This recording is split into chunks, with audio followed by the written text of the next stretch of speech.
selamat datang di podcast kita. Hari ini kita bakalan bahas topik yang sangat menarik dan juga relevan nih untuk generasi kita, yaitu generasi Z. Topiknya itu adalah menyelaraskan generasi Z dengan profesionalisme di dunia digital. Di era sekarang, teknologi itu sudah berkembang secara pesat ya. Dan kita sebagai generasi digital harus bisa beradaptasi dan tetap menjaga etika di dalam dunia maya. Nah, di episode kita kali ini aku nggak bakalan sendirian nih. Aku bersama rekan aku yang sudah berpengalaman di bidangnya, yaitu Kak Ferianto. Halo Kak Feri, apa kabar? Oke, kabar baik Mbak Delia. Terima kasih Mbak Delia. Senang sekali saya bisa hadir pada kesempatan hari ini berbagi topik atau wawasan kepada para pendengar. Topiknya memang sangat menarik ya Mbak. Mengingat perkembangan teknologi yang sangat pesat di era sekarang dan terutama Gen Z yang sangat akrab dengan dunia digital. Betul sekali nih Kak. Nah, pasti para pendengar semua di sini udah pada penasaran banget kan gimana caranya membangun etika profesional di dunia digital ini. Nah, mari kita mulai diskusi kita kali ini dan menggali lebih dalam tentang hal ini. Nah, aku pengen tanya nih sama Kak Feri. Menurut Kak Feri, apa aja sih karakteristik unik generasi Z di dalam dunia digital ini?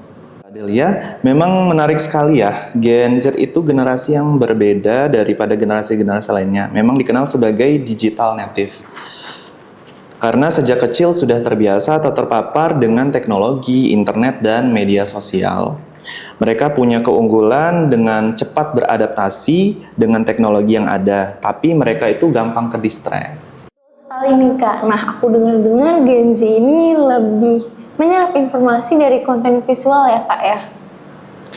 Benar banget Mbak Delia. Selain disebut sebagai digital native, Gen Z itu juga bisa dibilang sebagai visual learner. Jadi mereka itu gampang menyerap informasi yang mereka terima bila disajikan dalam bentuk video interaktif dan infografis seperti itu Mbak. Jadi tantangannya itu adalah bagaimana cara kita menyampaikan pesan yang tetap menarik dan relevan ya. Nah, untuk platformnya itu apa aja sih Kak? Ada beberapa platform yang sangat relevan untuk Gen Z nih Mbak Delia. Misalnya YouTube itu sangat efektif untuk video edukasi yang menarik. Kalau misalkan kita ingin yang lebih singkat dan kreatif, TikTok adalah pilihan yang tepat. Sedangkan Instagram cocok untuk membuat infografis, carousel edukatif, dan reels. Untuk diskusi yang lebih mendalam, kita bisa menggunakan podcast atau bahkan menggunakan webinar untuk interaksi langsung. Menarik banget ya platformnya. Nah, kalau untuk jenis kontennya tuh seperti apa sih Kak yang menarik perhatian Gen Z itu?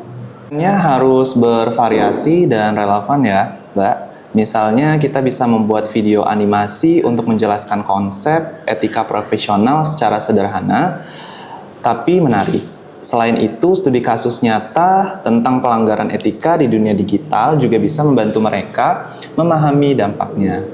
Ada juga tips praktis seperti cara menjaga privasi, menghindari hoax, dan membangun reputasi profesional. Banget nih Kak. Tapi ada cara lain nggak sih Kak untuk menyampaikan pesan ini tuh? Cara kreatif ya Mbak? Oh tentu ada. Kita bisa menggunakan gamifikasi Mbak, seperti membuat kuis atau permainan interaktif tentang etika profesional. Selain itu, kampanye sosial dengan tagar unik di media sosial juga bisa menjadi cara efektif untuk mengajak mereka berdiskusi dan belajar. Nah, kalau untuk cara penyampaian pesannya itu seperti apa sih Kak? Biar tetap menarik dan juga pesannya itu tersampaikan dengan mudah. Untuk cara pendekatannya, kita bisa menggunakan metode storytelling, Mbak. Gen Z itu kan lebih suka dengan cerita yang relatable ya, Mbak, atau yang dekat dengan pengalaman mereka.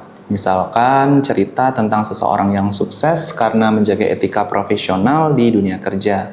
Jangan lupa untuk menyertakan call to action atau C2A seperti ajakan untuk berbagi konten atau mengikuti webinar. kalau berkolaborasi dengan pihak lain itu bisa menjadi strategi yang efektif nggak sih Kak?